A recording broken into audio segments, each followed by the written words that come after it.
taong tatanggapin ka, papakisamahan ka lang depende sa pakinabang mo. Ayun yung totoo. Huwag na tayong maglokohan dito. May mga tao dito na kilala ka lang kapag meron ka.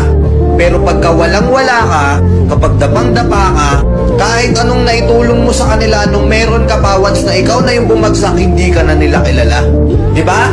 Sigurado naman isang beses sa buhay mo may na-encounter ka na ng gantong tao.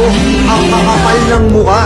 Na nire-respeto ka lang nila kapag naandyan ka na sa taas. Na nire-respeto ka lang nila kapag may napatunayan ka na sa buhay. Pero pag hindi, kapag nasa lowest part ka ng buhay mo, tangina sino ka? Ang dami niyang reasons. Nakadikit siya sa mga taong mas may pakinabang sa kanya. Diba? Tapos ngayon, eto okay ka na. Mag-isa mong inayos yung sarili mo. Inilayo mo yung sarili mo sa kanila. Kasi wala din naman eh. Tangina dumating yung time na hindi mo na kaya, wala ka ng ibang malapitan. Pero ikaw lang mag-isa. Lahat sila tinalikuran ka. Ang daming excuses. Di kahit suporta man lang, kahit pampalakas ng loob, wala sila. Tapos ngayon, okay ka na, nakakatayo ka na ulit, andyan na naman sila. Unti-unting dumudungaw sa bintana ng buhay mo. Tapos kala mo kung sino, biglang magyayabang sa mga kakilala nila. Uy, kaibigan ko to eh.